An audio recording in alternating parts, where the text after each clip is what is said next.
So my name is Kristen. I am a CLC, a certified lactation counselor. I have actively been breastfeeding for the last 7 years of my life. And with that, I've also obviously gained a ton of experience and education. So with all that, I just give you like a nice massaged slew of information that I can actively give to you from using all of this product in my house, and then also based on my experiences with the community, clients, and education. So I like to just give you a nice roundup of everything. Let's see here. So what I was thinking about how I want to do this is the flow. I want to talk about the differences of the pumps because I think that's the biggest thing, right? You get this laundry list of all these pumps and you don't really know what the differences are or like what you might need until you're in the thick of it, and then you're like, oh my gosh, I wish I would have known about that. It's too late. I have a 2 day prime waiting list or whatever, or waiting for delivery. So let's knock some of those out now. So we're going to do, the flow is going to be differences between pumps. Then we're going to do expectations and lifestyles so we know how to apply these pumps to what you are anticipating when baby is here, or if they're even here now and you're like, okay, I just need to like gain some education and insight to what to expect later. And then I'm going to top it off with product. Product is, again, I have tons of pumps here, so I'm going to bring it down to the ones that I would highly recommend. Not necessarily based on my experience, because I don't want to push any kind of agenda here by any means. I want to share what I know actively works with the community, good feedback I hear, and just things that I would personally recommend based off of all of that. In between all of these, we're going to stop and do a question. I'm going to try to make this not so like, I don't know, college forum here. I don't want to ramble. I want to give you an opportunity to ask questions as well. So I'm going to quickly look at what we got going on here. Hi, everyone. Thank you so much for joining. All right, let's get into it. So first things first, before we get into the differences, know that according to the Affordable Care Act, I think this is where we need to start. The Affordable Care Act, or the ACA, mandates coverage for breastfeeding support and equipment. So that said, you should be able to, and I say should because that's in the language under the ACA, that you should be eligible for this equipment and the support. So to confirm your eligibility and specific coverage details, you want to check with your insurance provider directly, or you can go to your DME. You can do some research and find a DME, or a durable medical equipment provider. So this is someone that's going to be giving you your breast pump, or and potentially also supplying you with regular replacement parts. So whether that be flanges, duckbills, whatever, storage bags, that could all be special to what your insurance provides. So that's something that you definitely want to look into. And again, that is going to be by contacting your insurance provider, or you can contact your DME, who very well might reach out to your provider, your healthcare provider, and then get that information between the two of them. And then with that, you should be able to get a laundry list of all the breast pumps that you are eligible for, which is really where the fun begins. So now that that's out of the way, now for the meat and potatoes. Where do you even start? So the first thing and something I talk about all the time, are the differences of pumps. You might be hearing me say, well, it's your primary or secondary, or it's a passive collector. What do all of these mean? So I am surrounded by breast pumps right now. So let's just kind of show them off. This is going to be a passive collector. This pump, and I say that loosely because I really don't like that it's called a pump, because it gives you the influence that it is going to actively remove milk and potentially be your sole removal for adequate removal to keep your milk supply up.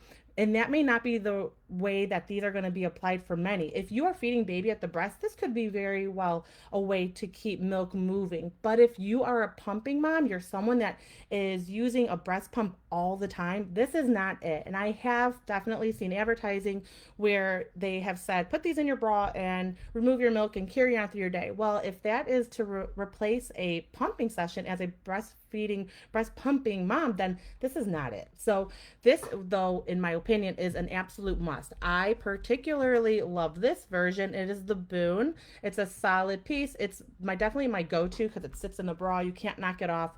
It's an excellent option. That's something that I would just honestly have on hand, and I'll get to that later.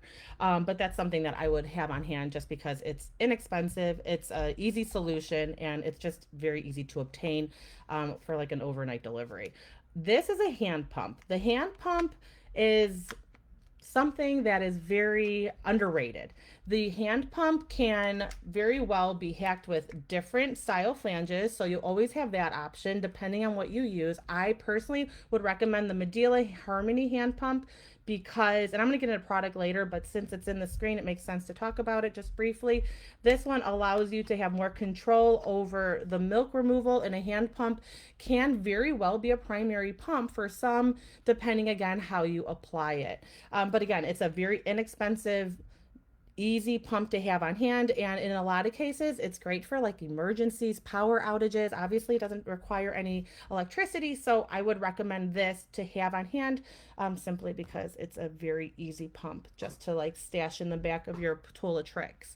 And then a primary and a secondary pump, that's really where the meat and potatoes are, right? So a primary pump is going to be your sole removal. It's going to be the pump that is going to, you're going to lean into, rely on for active and adequate removal. If baby is doing all of the removal themselves, then you may not need a primary pump. And again, we're going to get into that in a minute. But the primary, again, you got to keep in mind that the primary is going to be your most effective removal. And then a secondary pump is just that. It's a pump that you're going to use on the go. You're going to use in between effective removal. So your primary is going to be your meat potatoes, your number one. Your baby is your meat and potatoes number one. But if you're not using the baby as your sole removal, then that primary is super important. And after those two are satisfied, your baby or your primary pump doing the active removal, then your secondary is going to come into play. And that, again, is going to be your on the go, mobile, sporadic use. You're not going to lean into a secondary pump for active and adequate removal because it very well may not do that. And when you're not removing milk the most effective way possible, that is when we're going to see problems with supply. So that's why it's really important to know the differences between all of these pumps. And again, at the very end, I'm going to get into some more information about product, but like a primary could be your Spectra pump. This is another version of a Spectra, which is fabulous, and we can talk about that in a minute. This is a dual motor, so there's two motors on this pump, one here. Depending on use, you could jump between the two of them. They're both fabulous pumps. Personally, I like to lean into my smaller portable yet primary pumps. So we've got a Baby Buddha here. This is the Pumpables Genie Advance. Yeah, there's so many ways to spin this, and it can honestly get pretty complicated. So that's why I don't want to overload this with like too much product. I'd rather just stick to the facts, and then from there you can gauge which pump may be best suited for you based on reviews and crowdsourcing and just common response. Like, just, I would definitely deep dive into pumping conversations on Facebook, Reddit. Go to your trusted source and see how they recommend things and read reviews to then dial in which is going to be your best suited pump for you. But do know the difference between primary, secondary, passive, and hand pump. Okay, and then yeah, I just wanted to say also that your passive and your hand pump, so these two here, two very inexpensive options, which I highly recommend having on hand, because they're awesome. These are really great to have on hand because this is what I want to say. Because if you find that you're in a pickle and you need something, these are two things that you could be like just stashing away, and then in a pinch you can be like, oh, I'm glad I had that. I could just stick it in my bra and collect a letdown instead of like, putting in, my sister used to put a sock, and we used to joke a haka, not a saka. But in this case, this is the Boon Truve, and I would put in there for collective, passive collection, or again, your hand pump. So if you have a power outage, you can't really get something right away, right? But you can lean into that in the case that you have some kind of emergency. Also, it's just two, in my opinion, it's two options that just, you don't need to think about it. They're just good to have. And that's what I want to say about that. So let's take a second, and I can see the delays like pretty severe here. So I'm going to wait a second and please ask any questions that you have pertaining to the differences between the breast pumps. I'll give it a minute here. Spectra, I don't think I have the correct flange size. That's totally like another ballpark of information that's like, but, and I don't want to say it's very important. So I would suggest contacting me after this and we can talk about that. And always remember, think about this too. We have BeMyBreastFriend.com, which is a blog. I don't think I even said it earlier. It's a blog full of information. So if there's ever anything that you're looking for, you can always head there, type in whatever keyword that you're looking for. It could be, I wouldn't even get too specific. I would put like a breast pump manufacturer or just a name and see what populates. And if you put in flange sizing or size, you're going to get everything that pertains to that. How do you adjust settings and flange size for the most effective milk removal for a primary? So again, that's going to be something more, it's going to be that's a bit more involved than what we're talking about here. But for settings, I would just recommend playing with that. And for traditional settings for these pumps, you're going to see that there's it's pretty common amongst most pumps. You're going to have a letdown or a stimulation mode, and then you're going to have expression mode. In between those, when you're using a breast pump, traditionally speaking, you're looking for those fast cycle speeds. And I guess this could very well be a whole nother live. But since we're here looking at these pumps, when you turn the pump on, you're going to want to go to letdown or stimulation, depending on the terminology of the pump. And you're going to have those faster cycle speeds. And once the milk starts to trickle, you turn it over to expression.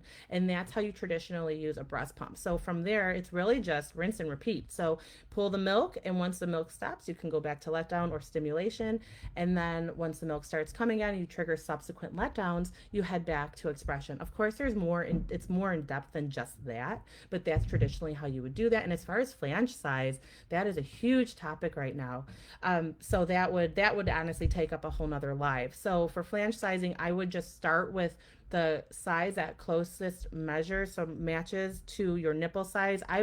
There's a lot of conversation from base versus tip of your nipple, but ultimately I would just get the figure that matches close. I would just personally, I just start at the base, measure the tip, kind of maybe even take the in between if you want. For now, it shouldn't be that severe of a difference, and then start with that size and then gauge in what's most comfortable and when milk starts spraying, and that is truly going to be your best fit.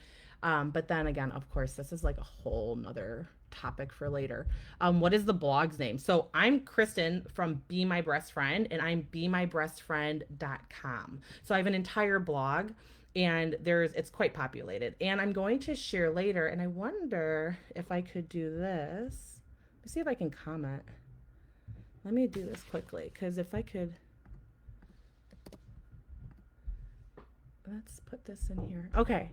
So I just added from my personal handle, BeMyBreastFriend.com. It is the roadmap. It's a product that we just released more recently. It's a free download. You buy it, but it's completely free. And from there, it's a navigation on everything from choosing your breast pump and then the differences. So I know this is a lot to take in. So there are blogs about primary versus secondary, cups, mobiles.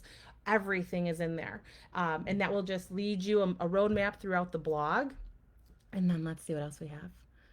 All right, I think we're on to our next topic. I hope this is going well. I feel like there's so much to say. And like I could talk about primaries, and then I can like go off and talk about secondaries and portables. And we can be here literally all day long. And I'd love that, but I don't know that my kids would, to be honest with you. I don't even know I'm down here hiding. So let's just keep this boat rolling forward. All right, so we're done with page 1. On to page 2. And that is going to be, let's chat about which pump may be best for your needs. Now that we know the differences between portable, secondary, and hand pumps, passive, all the good stuff. I'm telling you, this is like the rabbit hole that we didn't know we needed. Expectations and lifestyle. This is huge. I have a friend right now. She's pregnant, looking for something, and she says, what's the best breast pump? What do you recommend I get?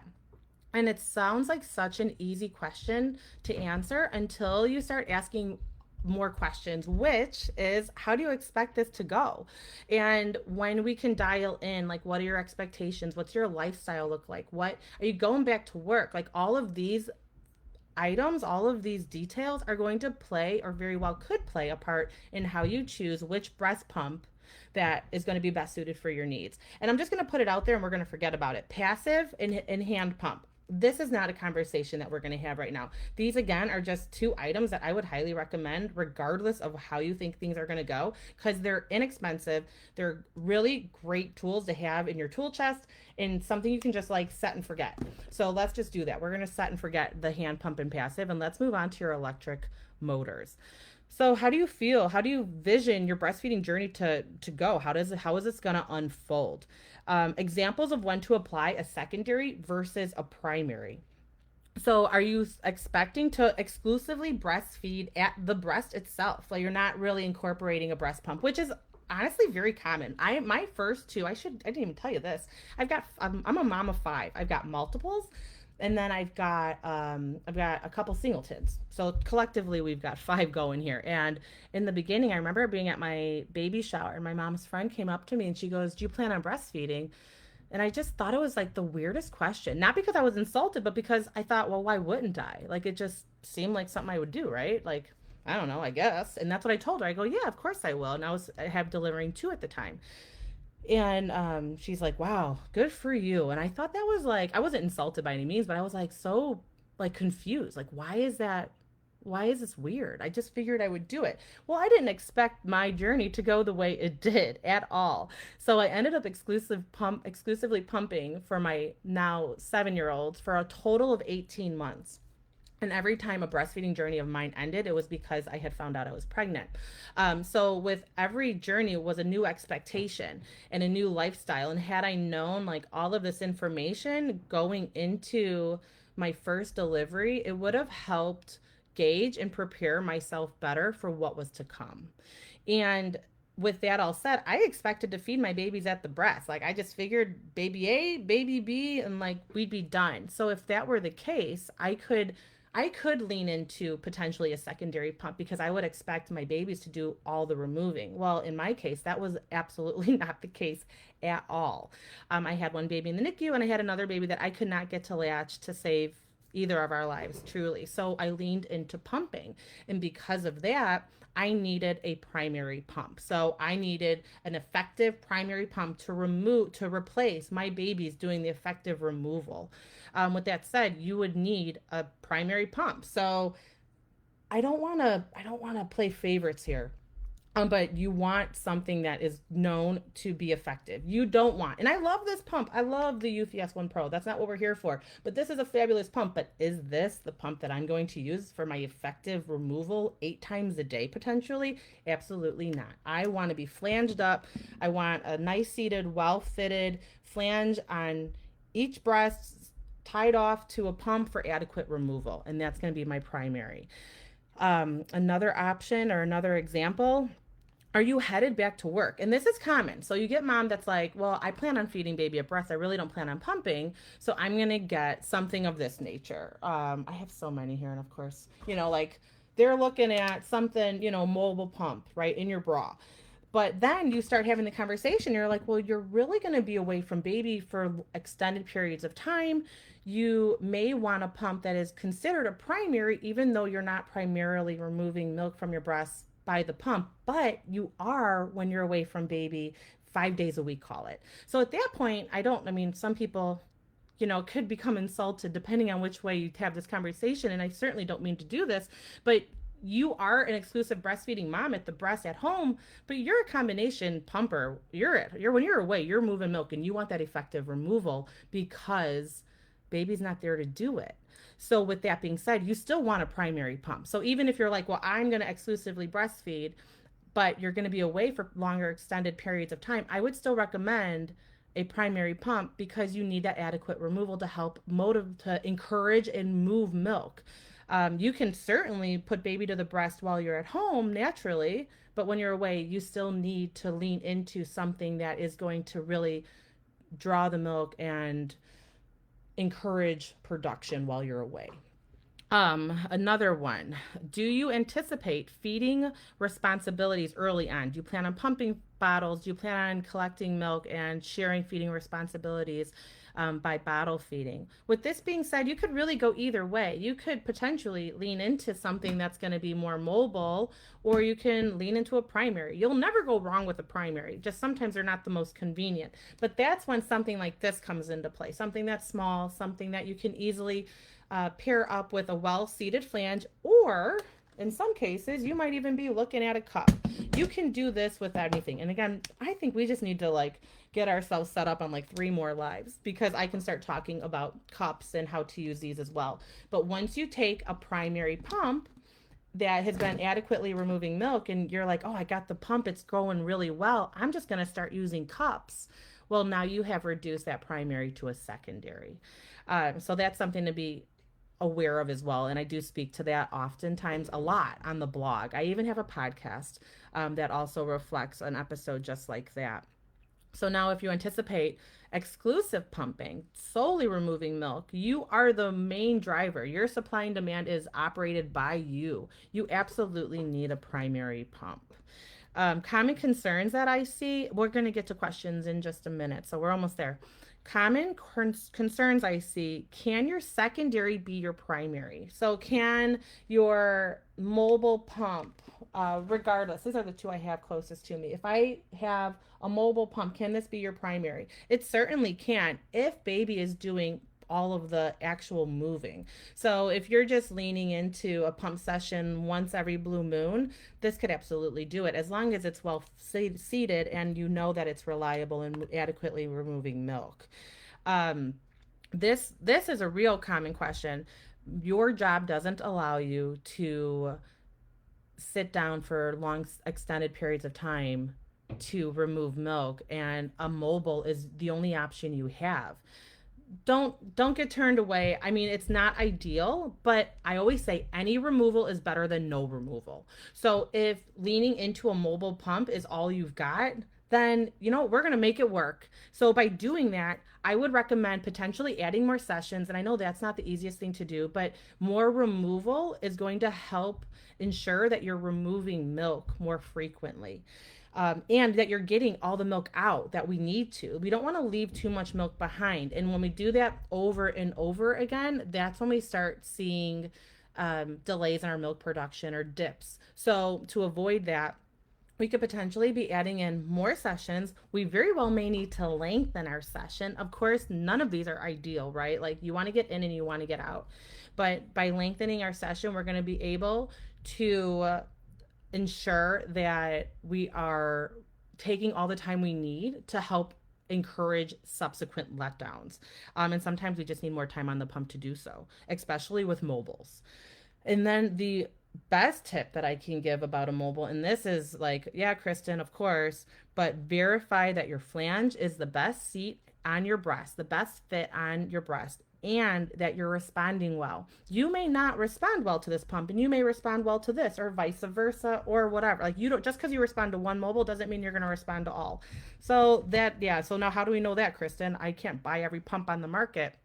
That honestly is when I would go into reviews, read comparisons, educate yourself, crowdsource, see what has the best reputation. And what I like to do, what I've kind of come to the conclusion more recently, and I'm not saying that I'm the end all be all, by no means, but if you find someone that you're like, oh, Kristen loved that pump, or Kristen loved that pump and I hated that pump. If you find someone that you align with and you see them using something or having success with something, the chances of you aligning with another product that person, and it doesn't have to be me, that other person could be using and having success with, you very well might have the same response, because you're aligning on mechanics, you're aligning on the feel of that pump, the suction strength, the cycle patterns. You guys are aligning on the likeliness of aligning on more pumps subsequently, after you already established that you guys like one pump, like you can agree to one pump. So that's something I would consider. All right, so let's do a question. What do you got? What questions may we have? Do you recommend waiting to get a secondary portable pump until after baby arrives? I have a primary pump and a manual and a hand. Okay, cool. Well, it sounds like you're already pretty set up. Do you recommend? You have a primary and a manual. Okay, yes. I would. I would recommend because in the beginning you're establishing your supply. So you don't necessarily need that secondary right away.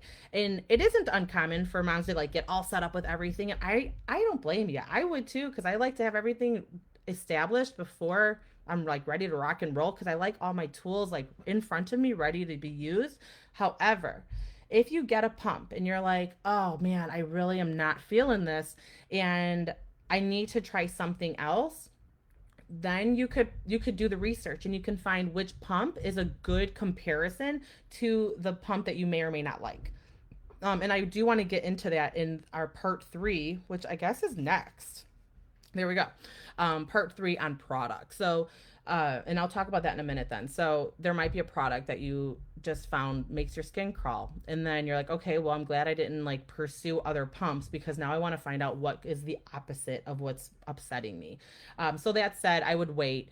And you've got like, honestly, I would personally recommend waiting until you're closer to like a regulation. And again, this is a whole nother conversation you can find on the blog, until you're regulated and your hormones have taken a backseat to the supply and demand. And then you can really gauge what your milk production is and what to expect. Because my biggest fear, and I've gotten so many messages from moms, my biggest fear is that you start adding in a mobile solution before you're familiar with your milk supply, and then you don't realize how much milk you could potentially be leaving behind. And with that said, when you start leaving milk behind regularly, then you are very well going, it's a possibility, a pretty high possibility that you'll be leaving milk behind that will inhibit your milk supply and you'll see a dip and then we got to work at getting it back. So this all said, again, like total separate conversation, but I would just wait. That was a very long-winded answer. What else we got?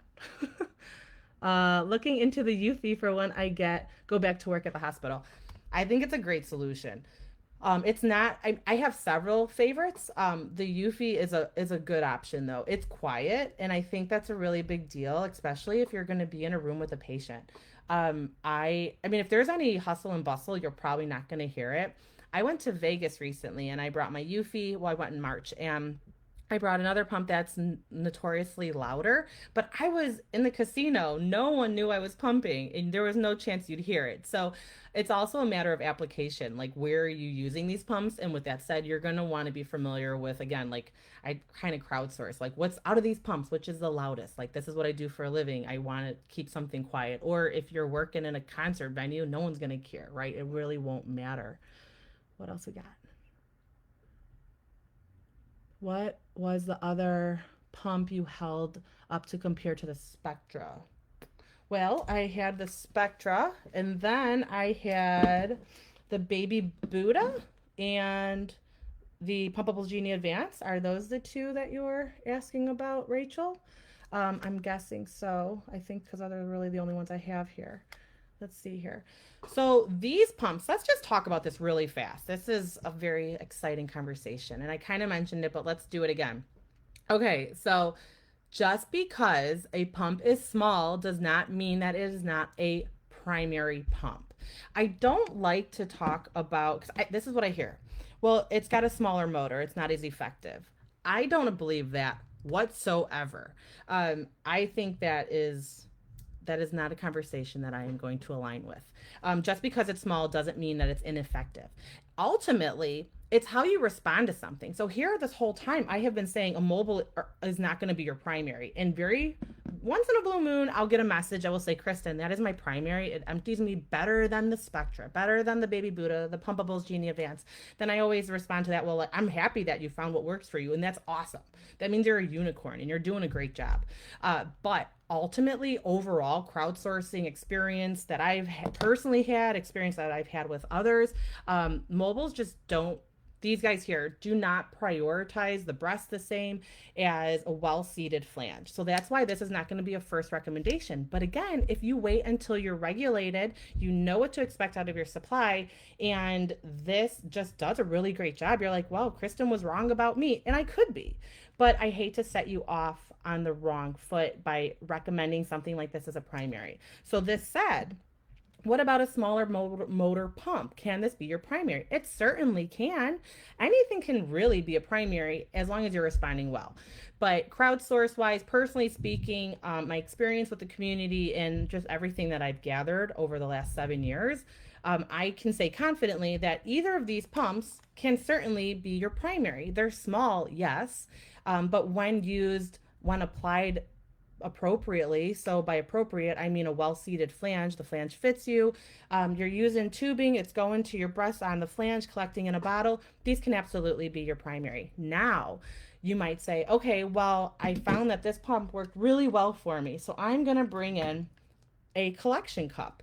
Now I'm going to use my primary as my collection with the cup because I want to go mobile. Well, this is what I say about that.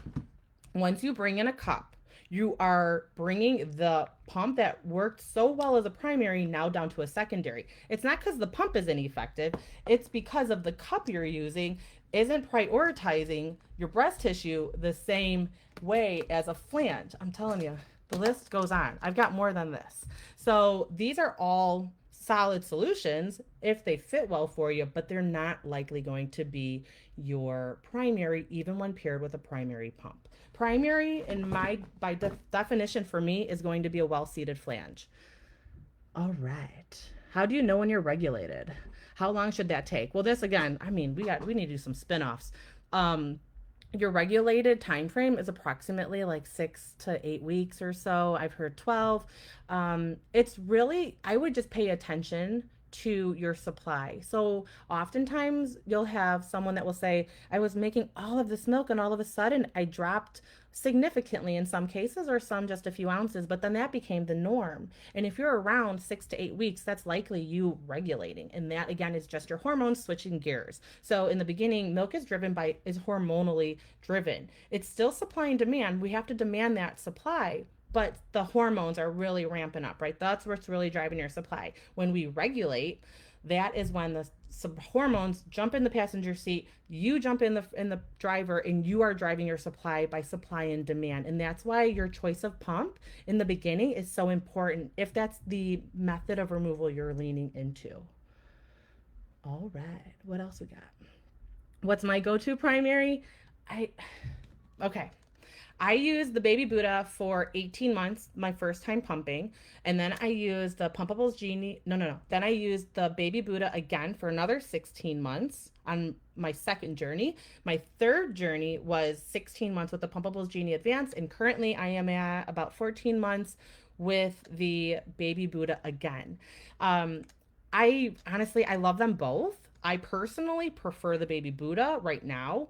But when I use this, I preferred this over this guy. But they've made modifications to the Baby Buddha 2.0 with trackpad. They brought in another mode, so it's a softer pull than the original was. It was a bit more aggressive. So for that reason, I can use this one from day one, which I did. I don't want to sway you guys. It's just what I like. I'm nervous about regulating. Don't be nervous. Just do everything you can. And that's what I try not to put too much stock into something I don't have control over. And the one thing that we do have control is how we're removing milk. And it sounds very mechanical, and I don't mean it to be that way, but in some cases it is up to us to remove breast milk if it's not your baby. And with that said, you really want to know what you're applying to your situation and what you're responding best to. Do you recommend bringing your pump to the hospital and pump while you're there, or wait until we are home? This is a really great question. And this is going to, number one, I would say, yeah, I would bring your breast pump. And the reason for that is if you don't use it, it just sits in a bag. If you need it, you've got it. Does the provider have a breast pump and all the solutions you need to pump? It's likely they do. It's very likely they do. They should. But if it's a different pump that you're going to be using at home, I don't like jumping between pumps, especially like you may not know, especially if this is your first time. But to simplify it, I would bring what you have because you'll roll out of the hospital with the pump you're going to be using. So you'd hate to like familiarize yourself with something that isn't going to be long term for you. And also it very well may have like a different cycle speed, suction pattern. Like you don't want to like play around too much with those things right away because you probably don't even want to deal with it, to be honest. And do you need to pump as soon as baby is here? That is a whole nother ballpark. And if baby's going to the breast and they're doing a fair job of removing, everything is going well, lactation comes in, nurses come in, everyone's, things are going in the right direction. No, there's quite likely no reason why you need to pump. If you are going into this thinking, I am going to be an exclusive pumper, my means and methods are going to be bottle and pump to feed my baby, then absolutely you're going to need to start pumping as soon as I hate to say as soon, but ideally you want to start moving milk quickly. But that truly is where the hand expression and the hand pump come into play. I definitely bring my electric breast pumps with me to my hospital to when I deliver, but is my first method of removal the electric pump? No, it's my hand. And that again is a whole nother ballpark. And I have podcasts on that. I've got blogs. That's in the roadmap, the free download about hand expression.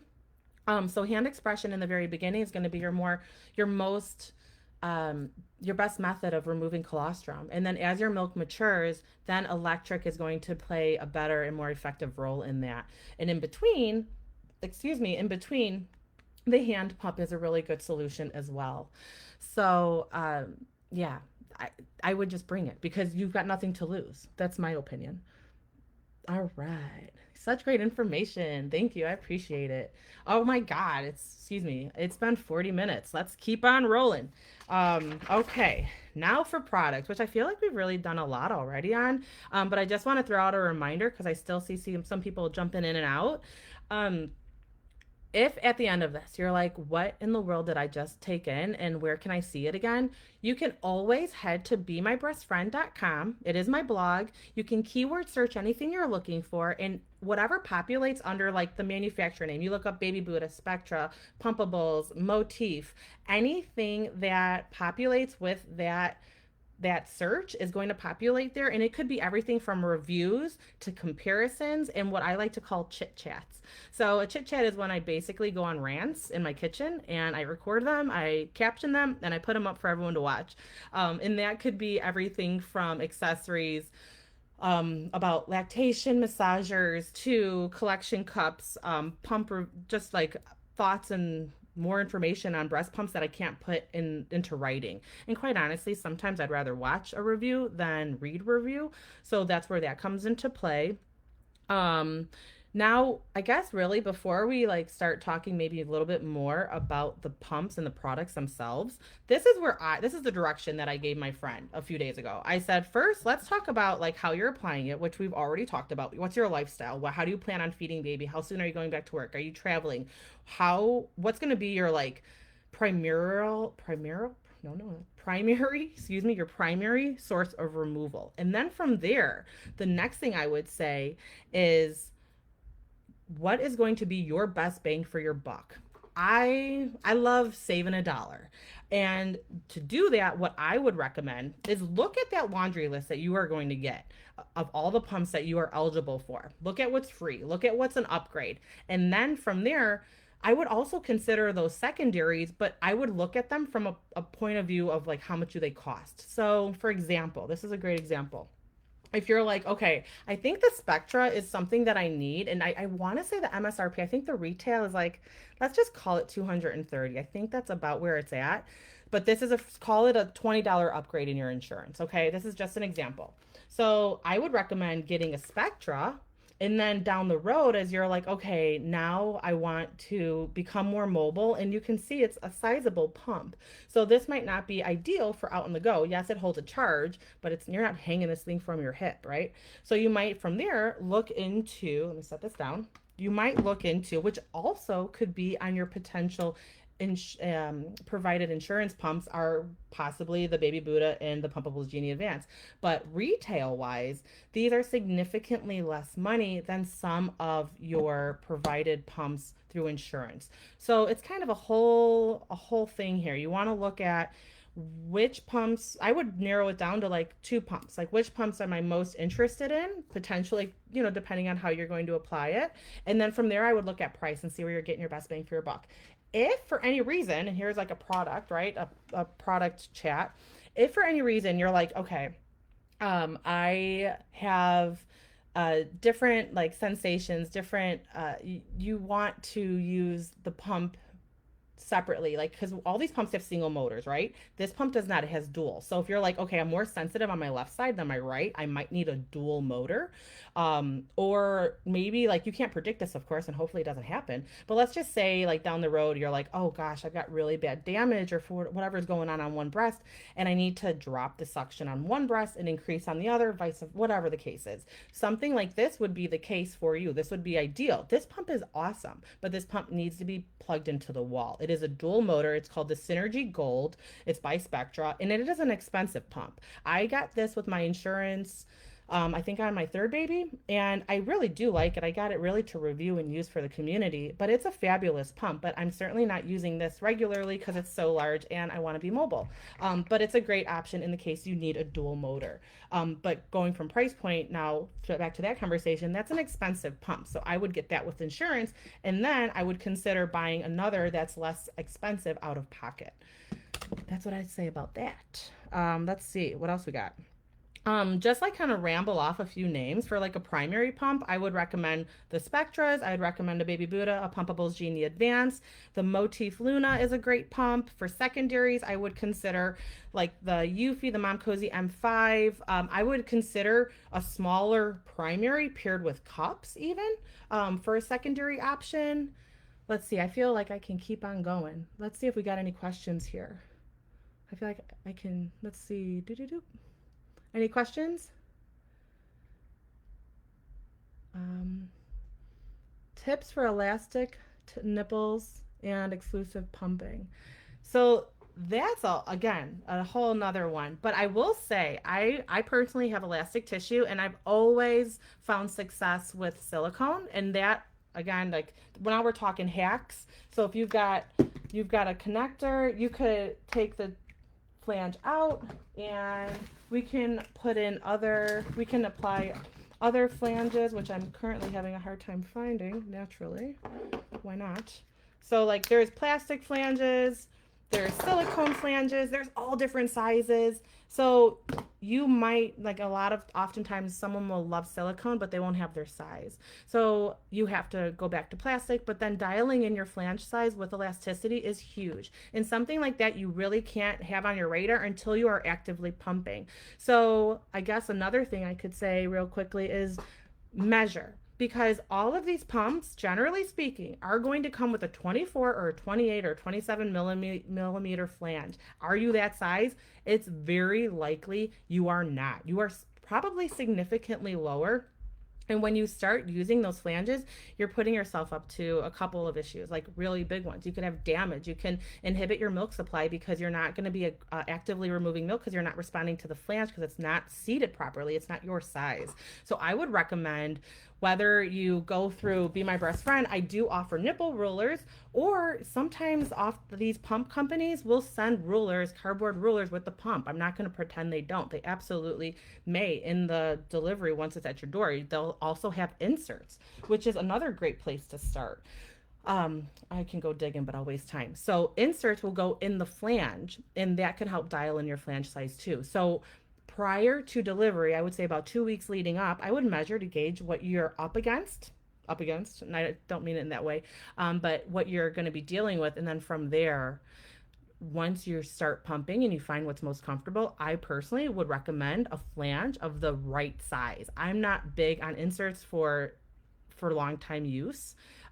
So that's again another conversation that we can have at another time.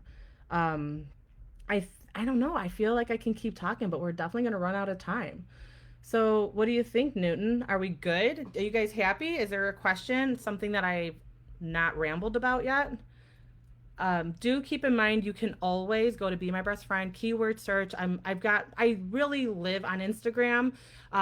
That's like where my social home is, and then the home that I own is BeMyBreastFriend.com.